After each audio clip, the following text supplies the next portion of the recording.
রাজ্যে বেহাল নানা রাস্তা, বৃষ্টিতে বেহাল নানা রাস্তা, আর এই নিয়ে কড়া হাইকোর্ট। রাজ্য যদি না ব্যবস্থা নেয় তাহলে স্বতঃপ্রণোদিতভাবে হাইকোর্ট পদক্ষেপ করবে। দেখুন,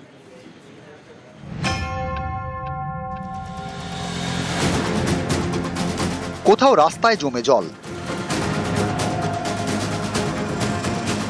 কোথাও রাস্তায় খানাখন্দ। এ নিয়ে কড়া কলকাতা হাইকোর্টের বিচারপতি সৌমেন সেন এবং বিচারপতি স্মিতা দাসদের বেঞ্চ।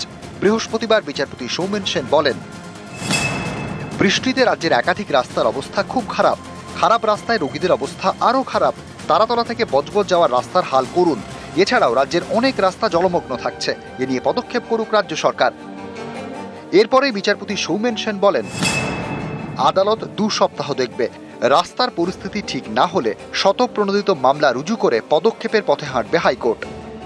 এদিন রাজ্যের সিনিয়র স্ট্যান্ডিং কাউন্সিলকে বিচারপতি সৌমেন সেন বলেন, রাজ্যের সব জেলা পরিষদের কাছে আদালতের বার্তা পৌঁছে দিন। সংশ্লিষ্ট দপ্তরের কাছেও বিষয়টি জানান।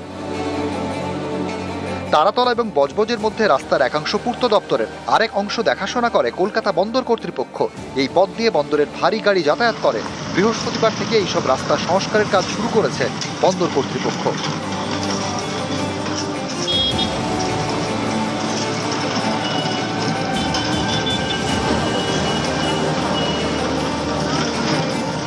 পূর্ত দপ্তর জানিয়েছে 3 দিন আগে থেকে তারা বজবজ ট্রাঙ্ক রোড সংস্কারের কাজ শুরু করেছে। নিউজ 18 বাংলা।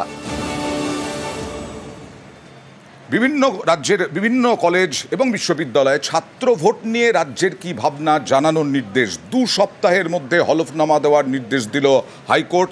ছাত্র ভোট নিয়ে বিভিন্ন সময়ে অভিযোগ উঠেছে। এই ছাত্র ভোট নিয়ে রাজ্যের কি ভাবনা সেইটা জানতে চাইল। দ্রুত ছাত্র ভোটের বিজ্ঞপ্তি জারির প্রক্রিয়া শুরুর নির্দেশ। অন্তর্বর্তী উপাচার্য নিয়ে ছাত্র ভোট না করার সওয়াল রাজ্যের। কলেজ বিশ্ববিদ্যালয়ে ছাত্র ভোটের বিজ্ঞপ্তি নিয়ে প্রশ্ন বিচারপতি সৌমেন সেনের ডিভিশন বেঞ্চের। পরিচালন সমিতিগুলি রাজনৈতিক প্রভাবমুক্ত রাখতে শিক্ষাবিদদের রাখার পর্যবেক্ষণ।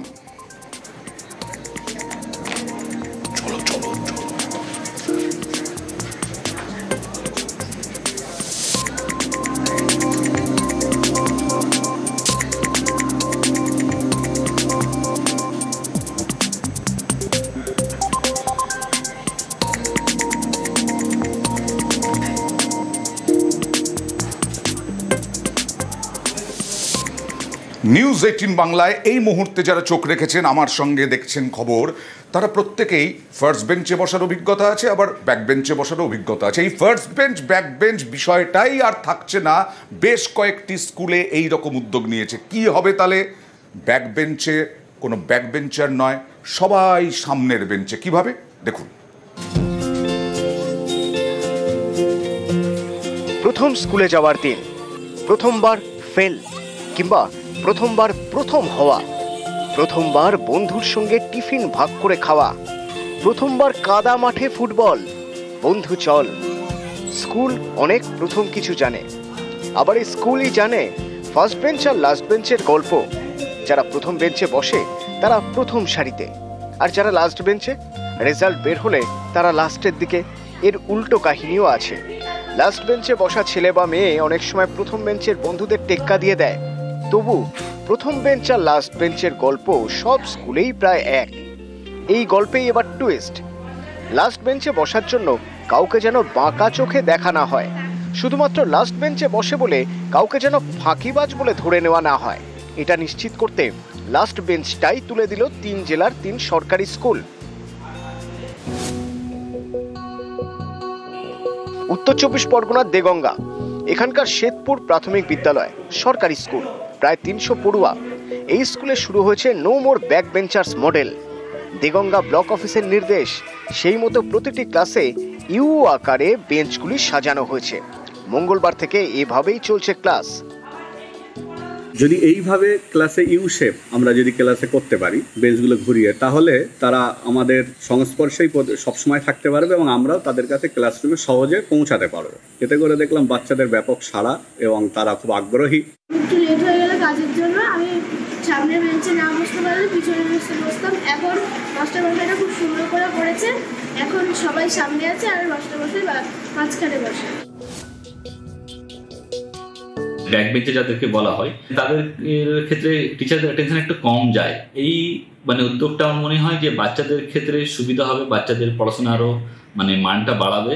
আমরা আমাদের দুই এসআই সাহেবের সাথে কথা বলেছি যাতে এই উদ্যোগটা যতগুলো স্কুলে করা সম্ভব আমরা সেগুলোকে করব। বকুলতলা প্রাথমিক বিদ্যালয় দক্ষিণ 24 পরগনার রায়দিঘির সরকারি স্কুল। এই স্কুলেও বেঞ্চে বদল। ফার্স্ট বেঞ্চ লাস্ট বেঞ্চ বলে আর কিছু নেই, এবার সবাই মুখোমুখি। স্কুলের ভারপ্রাপ্ত প্রধান শিক্ষকের উদ্যোগে এই বদল। দেখা গেছে গতানুগতিক ধারায় সামনের সারির ছাত্ররা যতটুকু মনোযোগ পায়, পিছনের সারির ছাত্রছাত্রীরা একটু উপেক্ষিত হয় বলে মনে হয়। ইউ আকৃতি বা সেমি সার্কেল হিসেবে এখন যে বাচ্চারা বসছে, এতে পরস্পরের প্রতি একটা শ্রদ্ধা, বন্ডিং, গ্রুপ ডিসকাশনের ক্ষেত্রে খুব সুবিধা হচ্ছে। ব্যাক বেঞ্চ থাকছে না। মালদার ইংরেজ বাজার, এখানকার অক্রুরমণি করোনেশন ইনস্টিটিউশন 100 বছরের পুরনো সরকারি হাই স্কুল। এই স্কুলেও no more back benchers model. জেলা শিক্ষা দপ্তরের নির্দেশ, মঙ্গলবার থেকে নয়া মডেলে চলছে ক্লাস। যারা পরীক্ষায় পিছিয়ে পড়ে তারা অনেক সময় পিছনের বেঞ্চগুলোতে বসে এবং তারা পড়াশোনাতে মনোযোগী হতে পারে না। কিন্তু এই সিস্টেমে লেখাপড়া করলে তাহলে প্রত্যেকের প্রতি শিক্ষক বা শিক্ষিকা সমান নজর দিতে পারবে। অফিসিয়ালি এই যে ব্যবস্থাটা চালু করার একটা প্রচেষ্টা চলছে, একে সাধুবাদ না জানিয়ে পারবে। কারণ অনেক সময় একটা মনস্তত্ত্ব কাজ করে যে এই ছেলে মেয়েগুলোর তত ভালো নয়, ওদের পেছনে লেগে থেকে কি হবে। এই ব্যবস্থাটা যদি তার সহায়ক হয় তাহলে তো দেশে একটা বিপ্লবী হবে। স্কুলের ঘরের যদি সেরকম আর্কিটেকচার থাকে যে বেঞ্চগুলোকে চারপাশে বসানো যায় তাহলে খুব ভালো কথা। স্থানার্থী শ্রীকুট্টান মালায়ালাম সিনেমা গত বছর মুক্তি পায়। এই সিনেমাতে দেখানো হয়েছে ক্লাসরুমে কোনো লাস্ট বেঞ্চ নেই, সব বেঞ্চ সমান, সব পড়ুয়াও সমান। এই সিনেমার একটি স্টিল সম্প্রতি সোশ্যাল মিডিয়ায় ছড়িয়েছে। সেটা দেখার পরে দেশের নানা স্কুলের ক্লাসরুমে বেঞ্চ সাজানো বদলানো হয়েছে। এ রাজ্যেও একাধিক সরকারি স্কুলের ক্লাসরুম নতুনভাবে সেজেছে, যেখানে আর নেই কোনো লাস্ট বেঞ্চ। নিউজ 18 বাংলা। এবার পাঠানখালীর ভুয়ো বার্থ সার্টিফিকেট মামলায় মিডলম্যানকে গ্রেফতার করা হলো।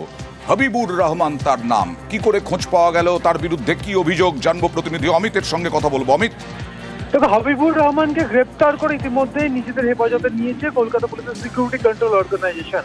এর আগে পাঠানখালী গ্রাম পঞ্চায়েতের পঞ্চায়েত অফিসে যিনি অস্থায়ী চুক্তিভিত্তিক কর্মী ছিল গৌতম সরকার, তাকে যখন গ্রেপ্তার করা হয়েছিল, তার মোবাইল ফোনে টেলিফোনিক কনভারসেশন এবং হোয়াটসঅ্যাপ মেসেজ এবং টেক্সট মেসেজ থেকেই এই হাবিবুরের সন্ধান পাওয়া গেছিল। কারণ দুজনের মধ্যে টেলিফোনিক কনভারসেশন এবং মেসেজ আদান প্রদান হয়েছিল এবং সেক্ষেত্রে হাবিবুর মিডলম্যান হিসেবে কাজ করতেন। কলকাতা এবং শহরতলি বলতে হাওড়ার বিভিন্ন এলাকার যে সমস্ত গ্রাহকের জন্মের শংসাপত্র প্রয়োজন হতো তাদের নামের তালিকা পাঠিয়ে দেওয়া হতো এই গৌতমের কাছে। গৌতম অনলাইন পোর্টালে সেই সমস্ত ভুয়ো জন্মের শংসাপত্র বার করে আবার হাবিবুরের মাধ্যমে পাঠিয়ে দিতেন গ্রাহকদের কাছে। এইভাবে এই চক্র চলছিল। সেক্ষেত্রে হাবিবুরকে গ্রেপ্তার করা হয়েছে এবং নিজেদের হেফাজতে নিয়েছে কলকাতা পুলিশ। বেশ।